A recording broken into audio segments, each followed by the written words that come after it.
Welcome to our replay maintenance top tip session, this time for hard courts, tracks, and athletics tracks and athletics facilities.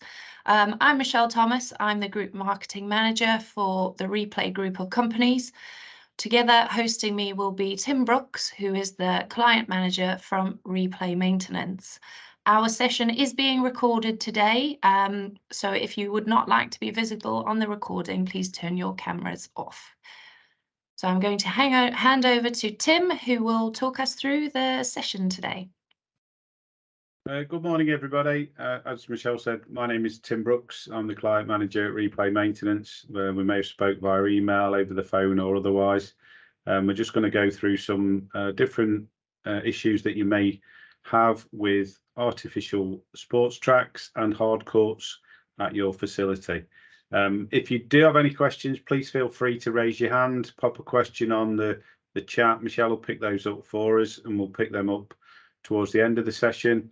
Or if you want to just discuss anything either separately, please feel free to email us as well outside of the webinar today. So what we're going to be talking about today is get an overview of the different types of tracks, just a general idea, some of the common issues and remedies around those, some of the issues you have with hard courts, and again, remedies, problems that we can solve for you. And then we've got a case study at the end for you to have a review of with ourselves. Just to something that comes from the UKA, which is the UK Athletics Operators Handbook, for you to read there, is that obviously it is important to maintain an artificial track. Often, again, with any type of artificial surface, you may be advised that they are zero maintenance or low maintenance, all weather. And I'm sure you're all aware they're not. You get frost on these things. You don't want to be using them. And also, you know, they're an outdoor surface. They're going to be open to all the weathers, all the muck and dirt that falls on a track that's in the atmosphere, etc. So it's always important to have a maintenance program in place so that you can get the best out of your facility for as long as possible. The different types of tracks. So there are porous and non-porous. Porous being ones that allows water to go through it. Non-porous clearly doesn't, and has drainage channels in that, and we'll come to that a little bit later on. But there are the different types of actual surface that's on the ground. As you can see on there, there's sort of 4 options available, and again, that's from the UK Athletics facility. Some of the issues we do see, and you can see on this particular one, and I'll come to the algal growth and moss shortly. This is the same track, as you can tell by the little fencing in the background, but this just shows you with part way through a clean around that particular area, you can clearly see the amount of dirt that's on that particular track. So if you look in the left-hand photograph, don't look terribly dirty to the naked eye. It looks a little bit duller than it maybe should, but when you see that clean has just been started, you can see where the machine's just travelled over the outside lanes and just starting into the first 3 lanes, how much cleaner it becomes and how much muck and dirt is on that particular track. It does give a clear example of how important it is to maintain that surface. One of the things we do see a lot of on athletics tracks, especially in the event areas, so any clean and any process that you carry out, whether it be in-house cleaning or specialist cleaning, should cover all event areas as well, especially as they don't get the footfall that you get on the main track surface around the straights and around the full track, especially in the areas like we see there. I think that's possibly either a long jump or a pole vault run up. And again, you can see the quite heavy moss on that particular surface. Probably unsafe to use at this point and does need a serious clean. Again, the steeplechase don't get a lot of footfall, a lot of water in it, so it's a almost a petri dish of muck and dirt that's going to get contaminated in there. So it does need monitoring and cleaning out quite often. The left-hand photograph, you'll see the lichen. That's the white stuff. You probably see it on patios and around pathways and things like that. You do get that on athletics tracks, unfortunately. It is a devil to remove. You can reduce it somewhat with your deep clean process, different temperatures and things like that of the process that you carry out. However, to remove it completely is virtually impossible. So please be aware of that when you're looking at any sort of cleaning regime and otherwise.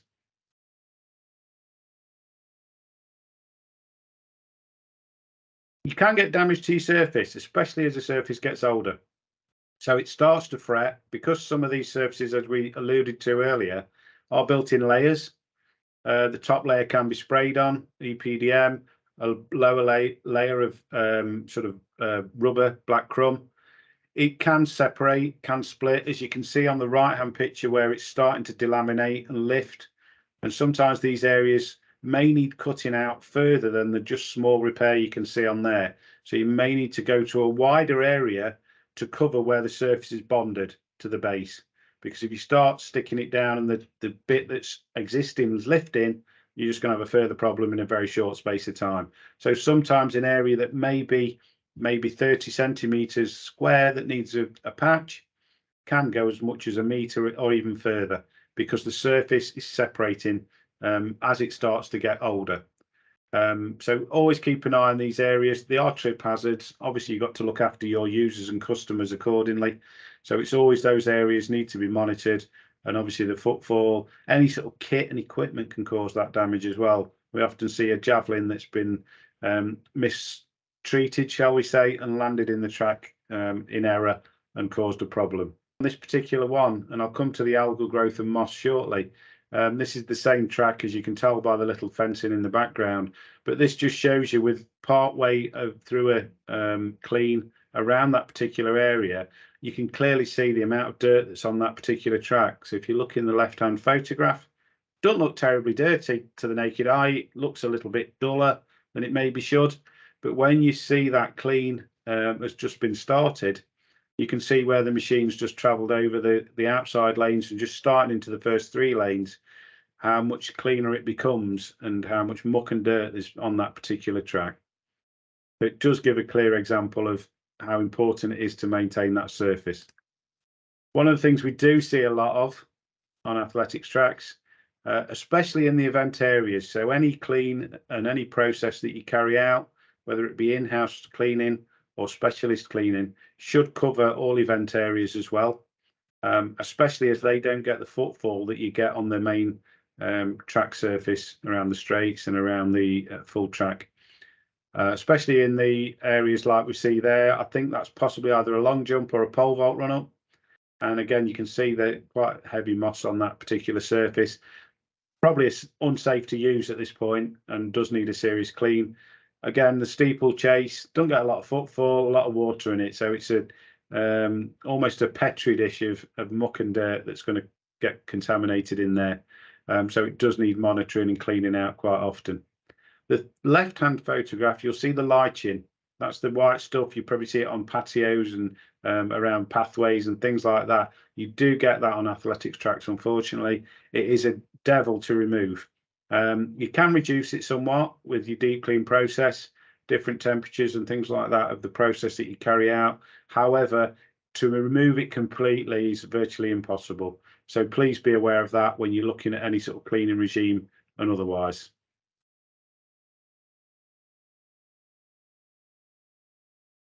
You can get damage to your surface, especially as the surface gets older. So it starts to fret because some of these surfaces, as we alluded to earlier, are built in layers. The top layer can be sprayed on, EPDM, a lower layer of rubber, black crumb. It can separate, can split, as you can see on the right-hand picture where it's starting to delaminate and lift. And sometimes these areas may need cutting out further than the just small repair you can see on there. So you may need to go to a wider area to cover where the surface is bonded to the base. Because if you start sticking it down and the bit that's existing is lifting, you're just going to have a further problem in a very short space of time. So sometimes an area that may be maybe 30 centimeters square that needs a patch can go as much as a meter or even further, because the surface is separating as it starts to get older. So always keep an eye on these areas. They are trip hazards. Obviously, you've got to look after your users and customers accordingly. So it's always those areas need to be monitored. And obviously the footfall, any sort of kit and equipment can cause that damage as well. We often see a javelin that's been mistreated, shall we say, and landed in the track in error and caused a problem. The other things that we do see can be vandalism. I think the other on there, you can just see that's not the best image, but it's where we had some vandals on a track and started a fire. Obviously, it's a rubber surface or polymeric surface, that type of construction. It can cause serious problems to the track, and obviously this needed some serious repairs. So again, just keep an eye on unauthorized access to your areas, not up to anywhere around your facility. The second picture shows some damage. This surface has obviously had again that lifting or something has gone into the surface, and that can be hockey goals, football goals, things like that, and it's caused a tear in the track, and that obviously needs repairing before it gets worse, or before it causes a hazard to a user, gets the foot caught in that, and then somebody's going to want some money off you. Excuse me. Some other areas that we have as issues. Slot drains. So we mentioned earlier porous tracks. You don't see the slot drains on a porous track. The water drains through it naturally as it would on a grass surface. With a non-porous track, you have slot drains that run either on the inside or outside of that surface. And as you can see, we carried out a slot drain clean, and you can see the amount of muck and detritus and debris that's being forced out of those drains are part of that high pressure deep clean process. People don't always pay attention to these areas. I'll just move on to the next slide, as you can see. So this is the little manhole, and we've cleared out all the muck and dirt that's got washed into that particular area. What will happen if you're not careful is that they fail to drain at all, and then you're starting to get a buildup of water on the surface, especially after heavy rain. And what happens then? You start to get an algal bloom, you start to get more moss, the surface becomes slippery, and then it's dangerous to users. And we're always about protecting the users on the surface, because they're the ones that obviously fund these facilities and need to be looked after, because they will put a claim in, I can assure you. So it's always keeping an eye on these slot drains, as you can see on the photograph on the right, starting to get quite heavy duty weeds coming out of those, which automatically tells me there's muck and dirt in those slot drains. They're getting a lot of water sitting in there, and the weeds love it. So again, keep an eye on your surface. If you see anything like that, it's time to get those drains cleaned. And if you can do it on an annual basis as part of your specialist deep clean process, then ideally get that done as well. It will help in the long term for the whole longevity of the track. Other areas that we do see, certainly on the older tracks, are in high use areas. Now, with an athletics track, you may not consider it to have high use areas. However, the inside lane, quite commonly, as you can just about see on the left-hand photograph, sees more wear and tear. Obviously, with the long distance events, the athletes spend a lot of time running around that area throughout training or actual events, and obviously you're getting more footfall. And with spikes and running shoes, etc., over the course of time, it starts to wear away that top level of that particular surface. So that can then be an issue. A, it don't look great, and B, it can again cause further wear when you look at it close up in the right-hand picture of the surface. It starts to crumble. So that's when this particular surface is in need of a recoat, respray, possibly some repairs as well further down the line. You can also see other high use areas are the blocks, where races are starting, because you're getting that high pressure in one area. It's obviously causing more wear in those particular zones. So again, keep an eye on those areas.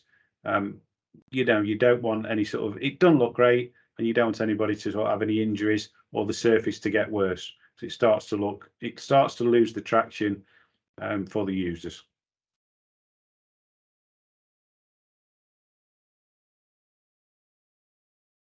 One of the things that's quite useful to do as part of your process for in-house maintenance is have a checklist. This comes from the UKA again. Great checklist to check all your particular areas on the surface, any event areas, and so on. So they are downloadable off that website. You can also have your own checklist, so you may want to sort of concentrate on particular areas.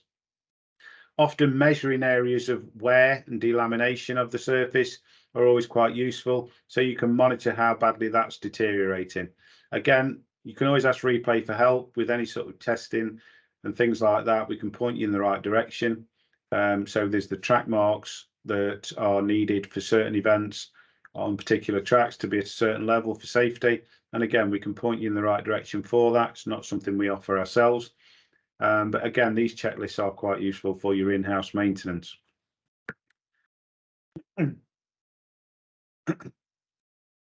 Something to, as a very simple checklist that we suggest is on a regular basis, weekly or as needed, depending on the time of year, is to clear leaf and litter debris from the surface. Leaves collect a lot of dirt and muck in them in very short space of time, and that just gets deposited on the surface. Don't look great, creates a slippery mess, and then that's when you're having problems with users and people move to the track in the next town along.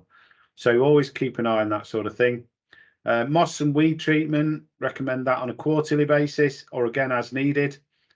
The areas to concentrate on tend to be the low use. So around the tops of your Ds on the bends, on your throwing areas because you don't get as much footfall, and also your jumps, run-ups and things like that. They tend to get a little bit more mossy than the main event areas where you're getting more footfall. Moss doesn't like the agitation of sport or play. So treating those areas where it's not getting the footfall is always a good idea. And prevention is always better than cure. We'd then recommend a sweep on a quarterly basis. So that clears off some of that loose debris, muck and dirt that we mentioned earlier in the atmosphere. So you need to obviously have some process to clean that off.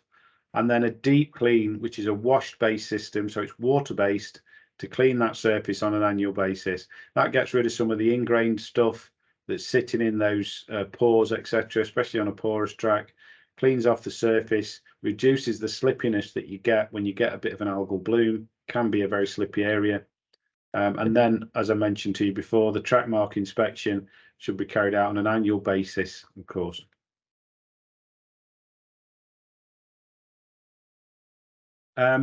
Just to give you a bit of an idea of some of the kit that you can use in-house, Aussie Clean Sweep, you can see that on a tennis court at that point. However, it is suitable for athletics tracks and hard courts that we'll come to in a moment as well, for cleaning off that leaves and debris and any sort of muck and dirt that it collects it. And it's quite easy to use on a manual basis. You don't need any sort of tractor, quad bike or anything like that to go on the surface. You can walk around the track with it and do a lane at a time, and that sort of thing. A leaf blower is always handy as well if you haven't got the clean sweep. Get all the leaves into one area of the surface, preferably on a day that's not too windy, because otherwise you're going to be chasing those leaves around all day. And then bag them up and get them off the surface, because again, they do collect the muck and dirt. And a backpack sprayer you can use for the moss treatment, which, depending on the size of your track, you may want to consider something larger because it might take you a while. But something like that are quite useful additions to your kit for in-house maintenance to your athletics track. If you need any help with any of those, please ask Replay, because we do have options for the clean sweep, certainly, that we can advise on. Also, there are other sweep-based items available, just for the record. That's it now for tracks, just a general guide on some of the maintenance and some of the issues that you find. Obviously, our Aquatrax process is paramount for an annual deep clean and perfect for that. And we'll come to that shortly for you. We've got a little case study. But now we're moving on to the hard court section.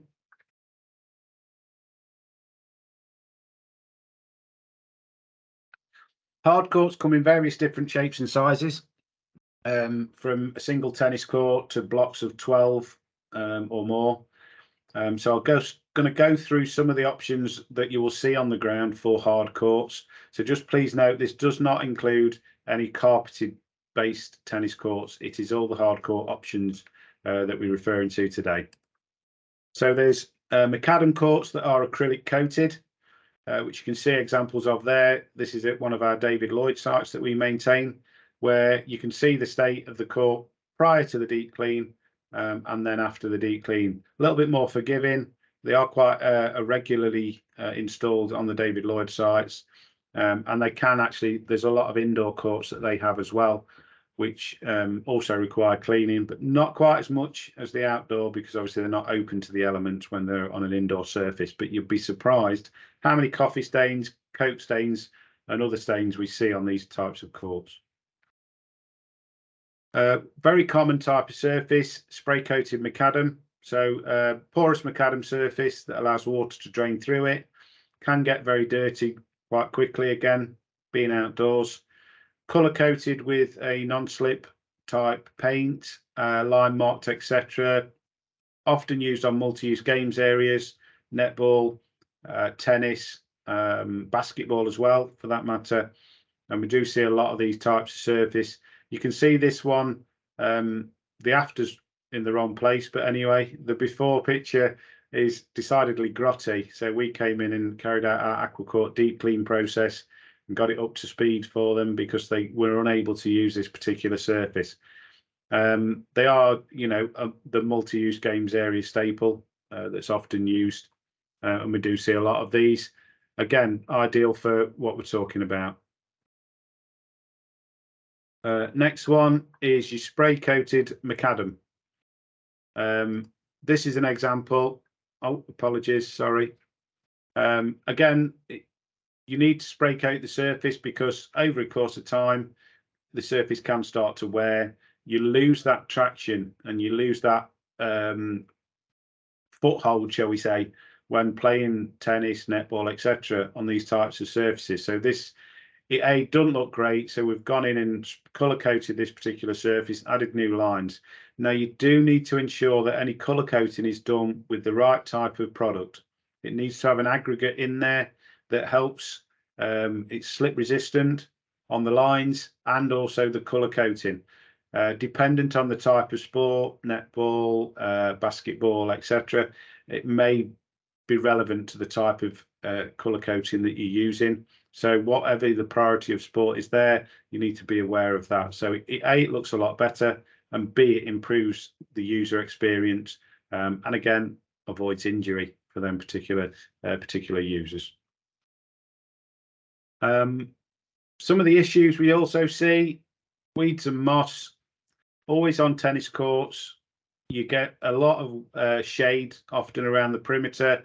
You're not getting that footfall that we mentioned earlier. So the moss does grow around the perimeters. It takes 6 weeks for moss to appear.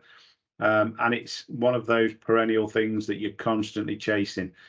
So treat around those edges, remove the dead moss. It's a lot easier to remove when it's dead. Also, again, try and avoid sort of further issues that you see, where this is a prime example of that shade from the hedges.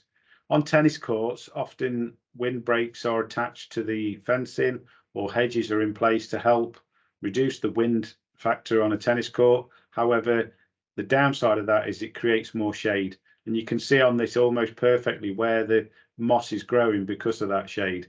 It's a constant issue, and you do need to keep that back. Often also what happens with courts like this is you get that external growth coming through the fence. So sometimes trees, bushes and things like that start to get a little bit overgrown. So your external landscaping reduces anything coming through the fencing, which can again be a hazard to the users. You do also see with trees close by to tennis courts where you have issues of roots coming underneath the surface and creating an undulation and lifting that surface up. That's quite a serious problem that you do have. So again, if you can cut those trees back or even get rid of them, ideally you would, but that's not always possible. One of the other things you'll see, and one of the other things you can do to improve your surface is the lines. So as you can see on this particular site, you can just about make out the basketball lines. We went in and clearly put some nice new lines in, ready for basketball again. It's always something you do before the season starts, ideally, and don't wait until the lines are non-existent. The reason we say that is because overmarking lines is far cheaper to do rather than having them set out because you can't see them. So it's a lot easier from your contractor's point of view, and also saves you a few quid in the long term if you can overmark those lines. And again, ideally do it before the season. The other thing I should reiterate as well is if you are doing any line marking, you would need to deep clean the surface to get the best possible finish. So don't put the paint on a dirty surface, because the lines won't last as long, and they'll start to fret prematurely and flake away, and then you'll just be back in a poor condition very quickly.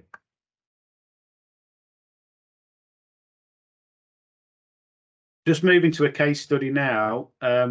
Apologies for my pronunciation, but I think it's Riccio School, which is in West Sussex.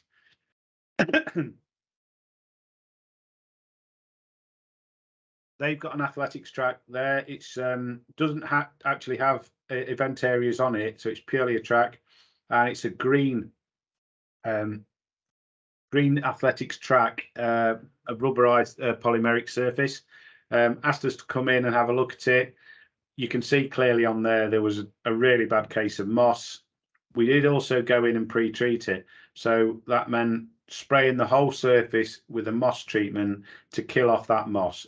If you recall, moss needs to be dead to be removed off the surface. It's far easier to remove when it's dead than it is when it's live and green, because it just makes a terrible mess on the surface. We used our Aquatrax process on this particular track, which you can see there. One of the things that you do need for Aquatrax is a mains pressure water access and a foul water drain. It is a self-contained unit, but the water is also recycled, and once it gets to the point of needing emptying, it's actually fine to go down a foul water drain and does comply with the Water Authorities Act. So once it's ready to refill, empty out the mucky dirty water, and then we put fresh in and off we go again. So we just need that access. It doesn't need a constant feed of water. It just needs to fill up and go off, empty out, and then off we go again. But you can see on there the sort of problems we had with that. Now, we do have the kit and machinery to use to remove that moss with certain pressures, certain temperatures as well, with the two machines that we can use on athletics tracks. As you can see on there, you can start and see that greenness back again of the original colour. Going back to a few slides earlier, you can see the wear as well, where you can see starting to see that black lower layer, should I say. So the colour coating starting to come off of the green colour, but you're starting to see that black layer. So ideally this track would get resprayed to get a nice fresh colour again and relined. But obviously it's down to what budgets allow. And again, you can see the before and afters on that particular track. It could look like a different track, to be fair, but obviously you can see by the banking and things like that, it has freshened it up really, really well, made a huge difference to that particular track. So that's about it, really. It's just a general guide on athletics tracks and hard courts for you about some of the stuff, the problems that arise. And again, obviously replay can help with any of those issues if needed. So do obviously pass on any sort of queries if you have them, and we'll be more than happy to help or point you in the right direction if it's not something we deal with, for example, the track mark testing. If you do have any questions, please do feel free to ask now. And again, this will be available to download, I believe, after the event. Is that right, Michelle? Yes, it absolutely will, as will all of our sessions that have taken place and are due to take place. They will all be available on our YouTube channel. Does anybody have any questions for Tim or I? I probably won't be able to answer them as well as Tim can, but does anybody have any questions for Tim before we go to the submitted questions? No? Okay. So Tim, somebody has sent us a question that says, basically one area of their track is particularly grubby, but the rest actually looks okay. What would you suggest for that? Ideally, we'd like to see photographs of the particularly grubby area just to assess from that side of things. However, we wouldn't recommend that you just clean part of the track, certainly with a deep clean, water-based deep clean process like Aquatrax. And the reason I say that is, if I can actually take you back a few slides. When you look, it was quite near the beginning, I think. Oh, you've passed it, Tim. I passed it, sorry. Back, yeah. Couple more. There we go. This one, as you can see on there, I think that answers the question. As to the picture to the left, again, it doesn't look decidedly grubby, as you would call it, because that muck and dirt builds up over the course of time.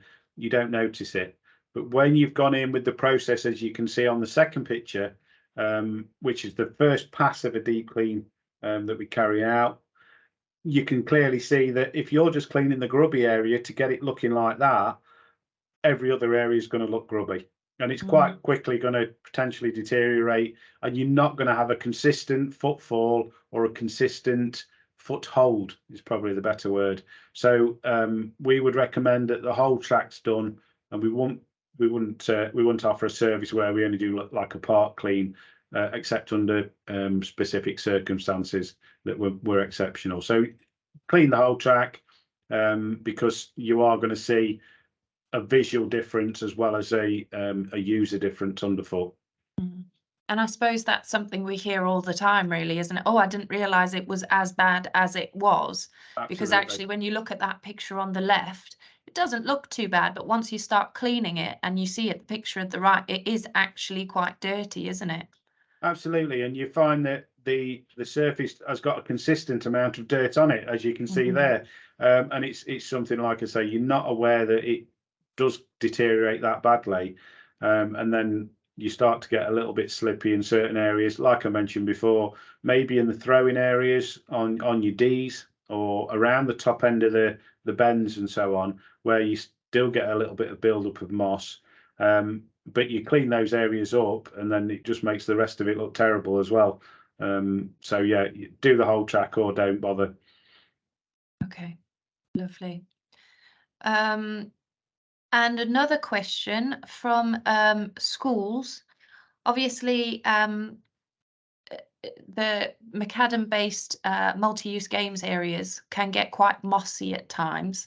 Yeah. But the budgets don't allow for kind of a regular deep clean. What would be your suggestions with regards to that?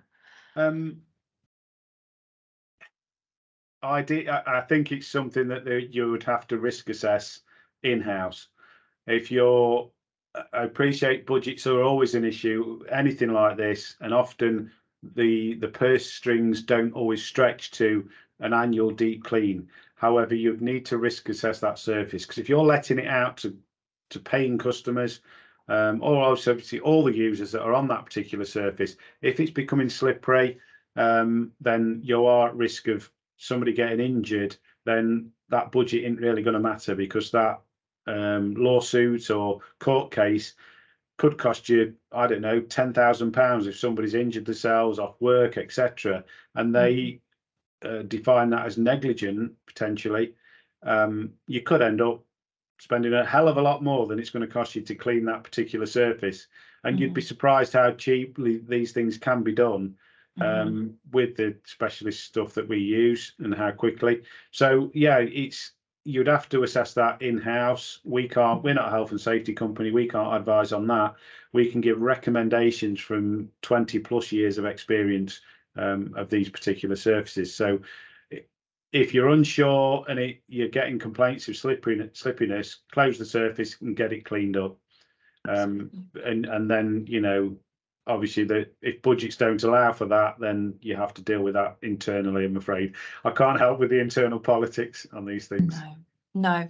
And something we probably haven't mentioned today, which is probably worth mentioning, is that record keeping for scenarios where people maybe injure themselves, because we've had a couple of instances, haven't we, where people have claimed on other people's facilities insurance or whatever, they've injured themselves. And luckily our customers, replay customers, have access to our passport system, which stores all the information and all the kind of regular maintenance that we undertake. So we always have that kind of backlog of information which our customers can access on their portals. But if you are not a replay customer, we would suggest keeping a record of any maintenance that you do, any issues that have been fixed, or speak to your regular maintenance contractor or whatever to come up with a plan of how you kind of record all of that information, because unfortunately we live in this day and age where people look to make a quick buck, and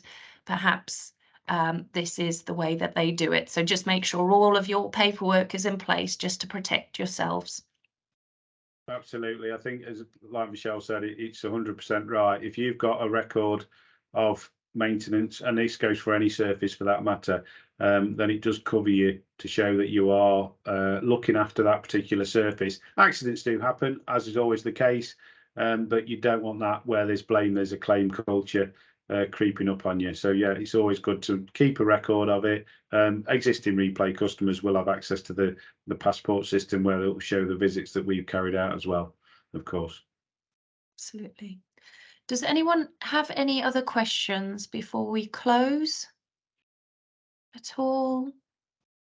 Our next session is on tennis court maintenance, so that's carpet-based tennis courts, and that I believe is on the 18th of April. All of our sessions up until December of this year are on ticketsource.co.uk/replay-maintenance. So feel free to book on one or all of them if they're relevant for yourselves. Again, you're not limited to one person attending either. If you would like multiple people on that, that's absolutely fine. If you can just make sure that they're registered though, because I forward out kind of the login details to those people who are registered on the TicketSource website. So just make sure that they're registered, please. I think that's it, Tim, isn't it? Nothing Yeah, I else think from so. us? No. I do need to apologise for one of the images on the first couple of slides. The prefabricated image didn't seem to sync, did it, Tim? It was the wrong image on that particular slide. So I do need to apologise for that. Unfortunately, something technical didn't go right on that occasion. So if you have any queries about any tracks or hard courts or any of the cleaning advice or anything, please feel free to drop Tim or I a message. Tim is tim.brooks without an E at replaymaintenance.co.uk. I'm Michelle.Thomas at replaymaintenance.co.uk. So any kind of queries related to the sessions, or if you'd like a recording of any of the sessions, please do let me know. Thank you very much, Neil, for your kind words, and we'll hopefully see you on the next one.